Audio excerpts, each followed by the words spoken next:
नमस्ते छात्रों। हिंदी सुलभ भारती कक्षा 5वीं दूसरी इकाई का 7वां पाठ पढ़ने जा रहे हैं। नाम है बोध।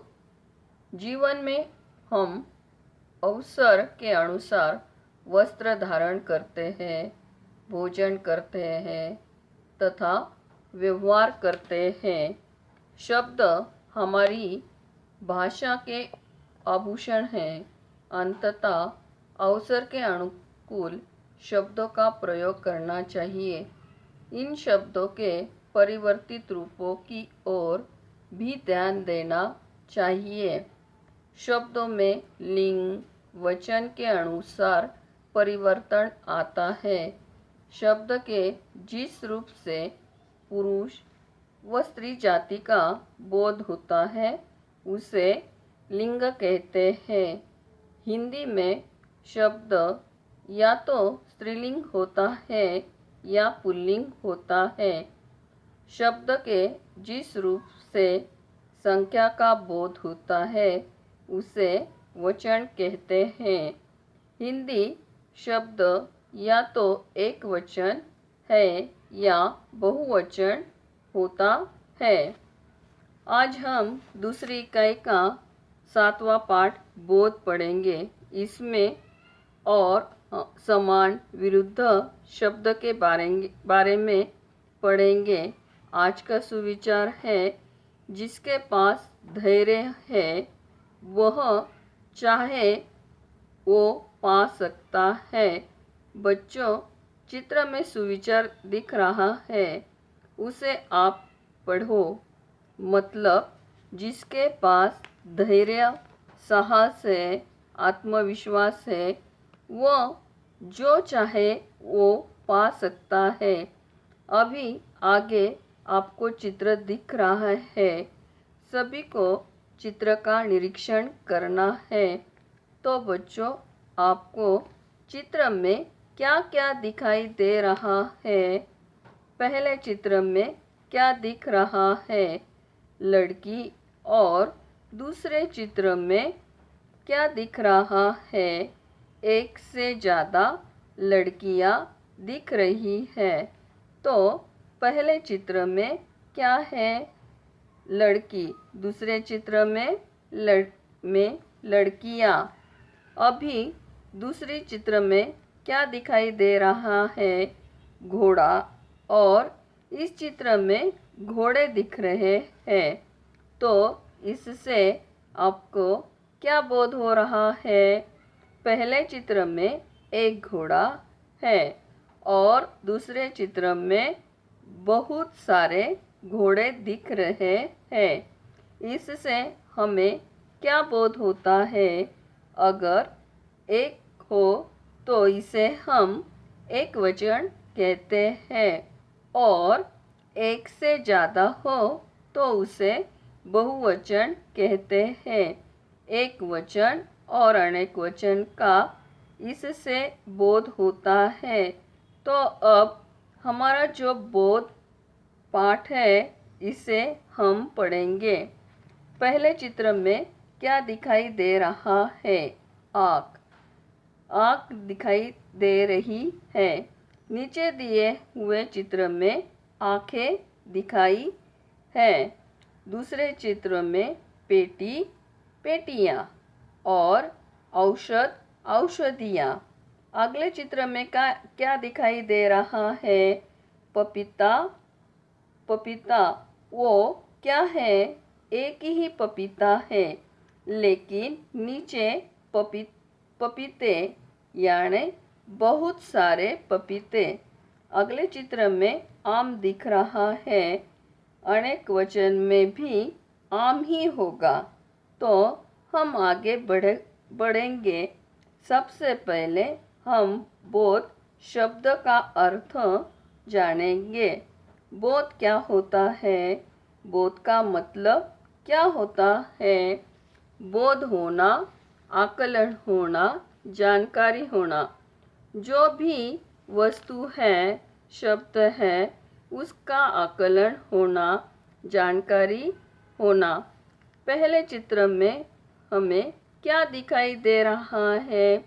कौन बताएगा? पहले चित्र में क्या है? माला।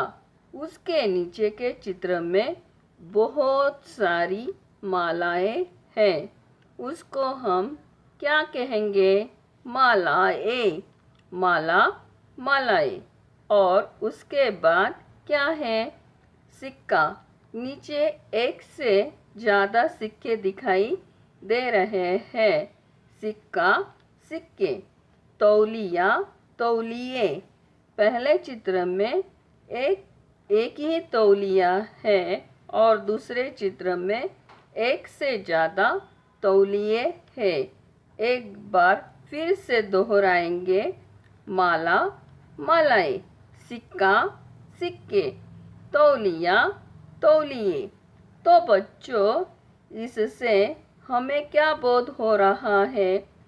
कोई भी एक चीज़ हो तो उसे हम एक वचन कहेंगे और एक से ज़्यादा चीज़ें हो तो इसे हम क्या कहेंगे?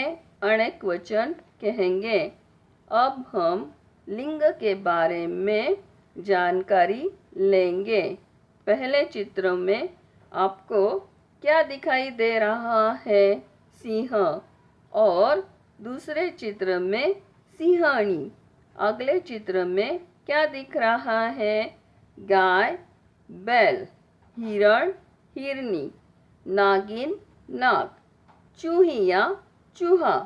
तो इससे हमें क्या बोध हो रहा है? सिंह के बाद क्या आ रहा है? सिंह, सिंहनी, सिंह।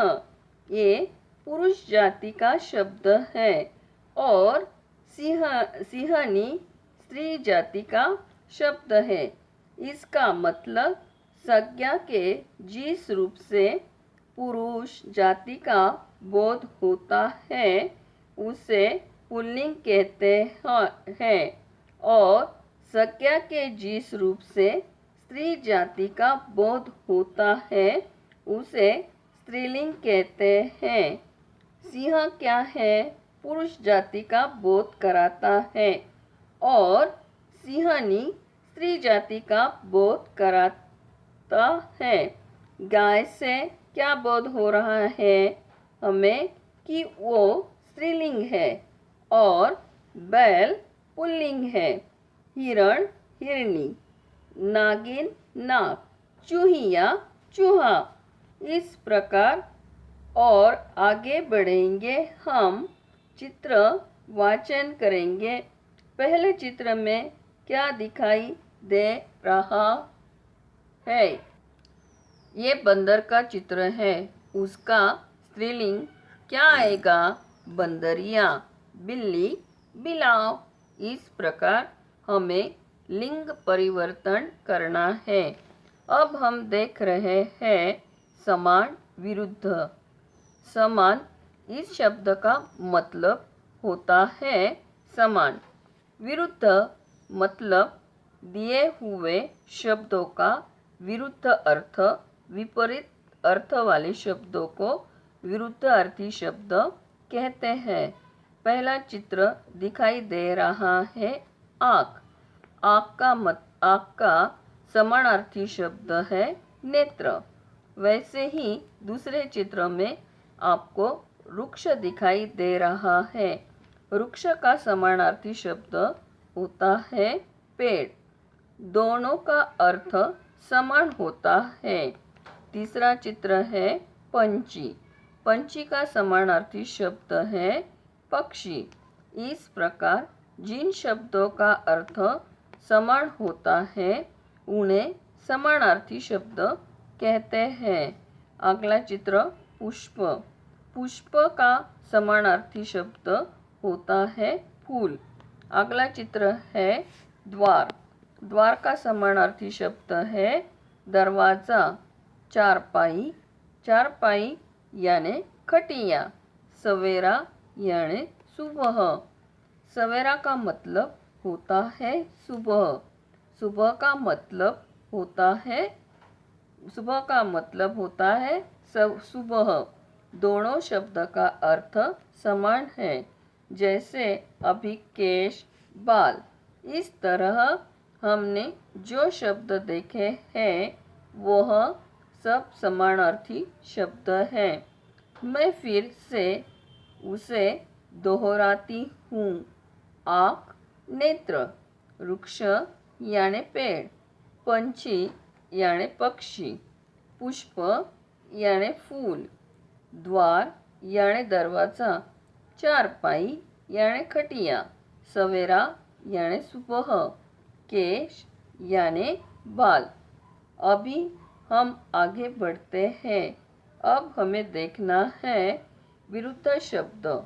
विरुद्ध शब्द मतलब जिन शब्दों के अर्थ विपरीत होते हैं हम उसे विरुद्धार्थी शब्द कहते हैं। ठीक है बच्चों, तो पहले चित्र में आपको क्या दिखाई दे रहा है? पहले चित्र में दिन और रात दिखाई दे रहा है। दिन में उजियाला होता है और रात में अंधेरा होता है। ये विरुद्ध शब्द होते हैं। दूसरे चित्र में ते कम यानी थोड़े थोड़े पंछी दिख रहे हैं और बाजू वाले चित्र में अधिक पंछी दिखाई दे रहे हैं। दोनों शब्दों का अर्थ विरुद्ध है, जैसे गरम, ठंडा, बंद, खुला, ऊपर, नीचे, छोटा, बड़ा, सुखी, दुखी, आगे, पीछे। तो ये सब विरुद्धार्थी शब्द है। इससे हम विलोम शब्द कहते हैं। तो ठीक है बच्चों, हम आगे बढ़ेंगे। अब हम इस पाठ के आधार पर स्वाध्याय का अध्ययन करेंगे। प्रश्न पहला, नीचे दिए गए शब्दों के लिंग बदलो। 1 लड़का लड़का, 2 शेर, 3 मोर, 4 मुर्गा, 5 मुर्गी, 6 घोड़ा। तो अभी मैं आपको कुछ प्रश्न पूछूंगी। दूसरा शब्द है शेर। तो शेर का लिंग परिवर्तन क्या होगा? कौन बताएगा? शेर, शेरनी, मोर, मोरनी, मुर्गा, मुर्गी, मुर्गी, मुर्गा, घोड़ा, घोड़ी। इस प्रकार आपने स्वाध्याय में लिंग दिया, उसका लिंग बदला। तो अभी आपको एक वचन से अनेक वचन करना है। प्रश्न दूसरा, एक वचन से अनेक वचन करो। 1 बच्चा, 2 बहन, 3 कमरा, 4 किताब, 5 लड़का, 6 घर। जैसे पहला शब्द बच्चा, एक ही बच्चा है, हम बहुत सारे बताना है तो क्या कहेंगे? एक वचन। अनेक वचन कैसे? बच्चा, बच्चे, बहन, बहनें, कमरा, कमरे, किताब, किताबें, लड़का, लड़के, घर, घर। तो फिर से सारे शब्दों को दोहराती हूँ। बच्चा, बच्चे, बहन, बहनें, कमरा, कमरे, किताब, किताबें, लड़का, लड़के, घर, घर। तो एक वचन से अनेक वचन आपके समझ में आया है। अब हम आगे देखते हैं समान शब्द, जैसे सड़क, मार्ग, चरण, पद, पुष्प, फूल, सुबह, सवेरा, केश, बाल। सड़क, मार्ग और रास्ता भी कहते हैं। चरण, पद और कोई शब्द है। पद के लिए पैर, ये सब समानार्थी शब्द है। पुष्प, फूल, सुबह, सवेरा, केश, बाल, इन सारे शब्दों को समानार्थी शब्द कहते हैं। अभी हम विरुद्ध शब्दों को देखेंगे, जिन शब्दों का अर्थ विपरीत होता है, जैसे दिन, रात, कम, अधिक, थोड़ा, ज़्यादा, पास, दूर, नीचे, ऊपर, शहर, गांव। अभी विरुद्ध शब्द आपके मन से कोई उदाहरण दोगे? जैसे मैंने आपको उदाहरण दिया, लड़का, लड़की, बच्चा, बच्ची, नीचे, ऊपर, छोटा, बड़ा। तो देखते हैं आज हमने क्या क्या पढ़ा है। समान अर्थ वाले शब्द। 2. विरुद्ध या विपरीत अर्थ वाला शब्द। 3. लिंग के ऊपर शब्द, जैसे बंदर, बंदरिया, गाय, बैल। आज से हमने एक वचन और अनेक वचन भी पढ़ा है, जैसे माला, मालाएं। तो वचन का अर्थ क्या होता है? शब्द के जिस रूप से एक या अनेक वस्तु का बोध होता है, उसे वचन कहते हैं। जैसे आँख एक वचन है, ये आँख एक आँख है, और बहुवचन में होगा आँखें, यानी एक से अधिक आँख। इस प्रकार इस पाठ से हमें बोध है कि एक वचन या अनेक वचन है, इसीलिए पाठ का नाम बोध रखा है।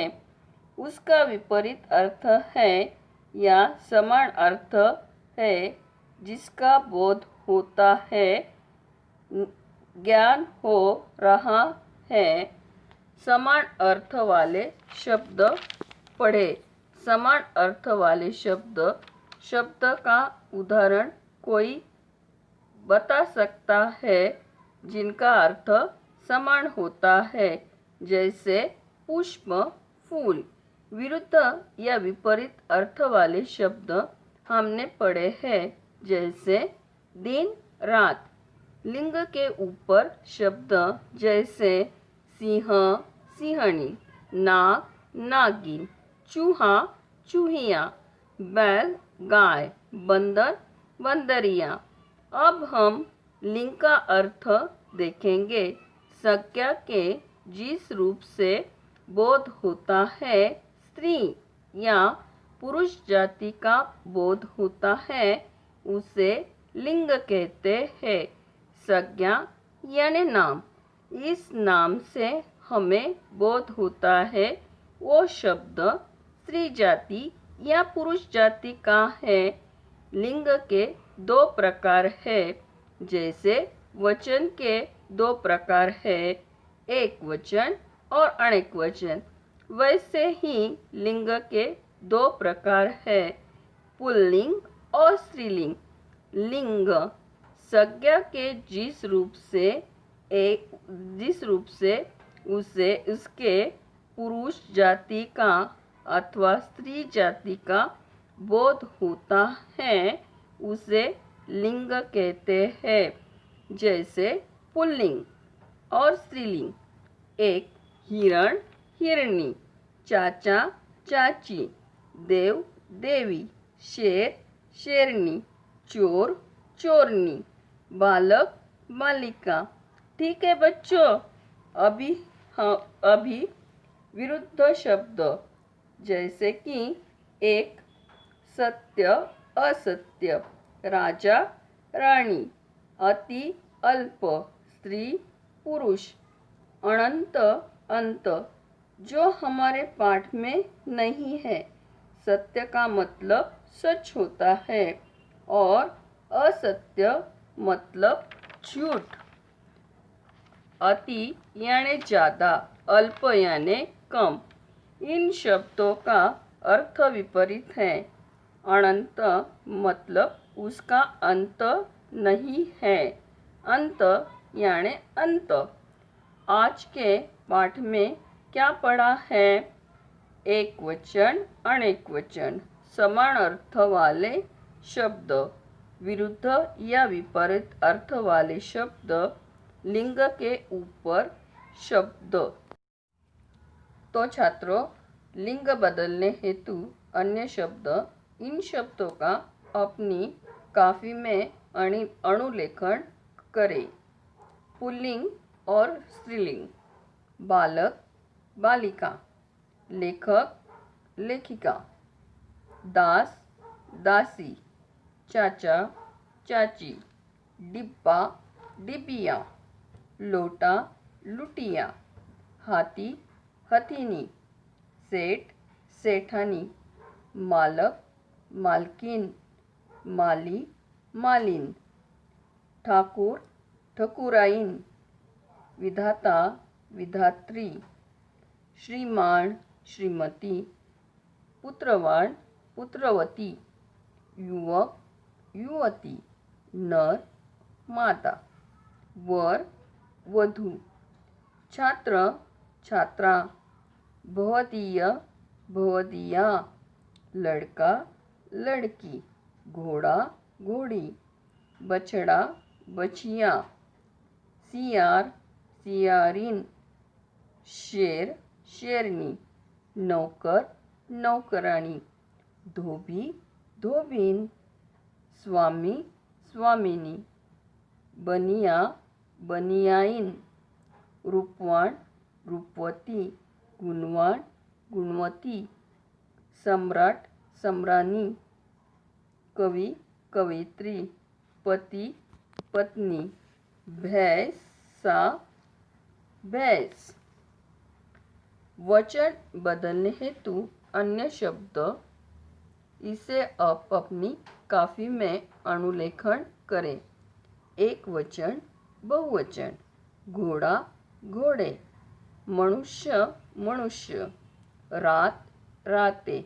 आत्मा, आत्माएं। नदी, नदियाँ। रीति, रीतियाँ। चिड़िया, चिड़िया। कला, कलाएं। अध्यापिका, अध्यापिकाएं। टोपी, टोपियाँ। भाषा, भाषाएं। दरवाजा, दरवाजे। राजा, राजा। सड़क, सड़कें। सभा, सभाएं। गली, गलियाँ। पंक्ति, पंक्तियाँ। वधू, वधुएं। माला, मालाएं। अध्यापक, अध्यापक। संस्कृति, संस्कृतियाँ। महिला, महिलाएं। विशेष अध्ययन हेतु समान अर्थी शब्द, इन शब्दों का अनुलेखन कीजिए। सुंदर, मनोहर, रमणीय। शत्रु, दुश्मन, रिपु, अरि। सेवक, नौकर, चाकर, दास।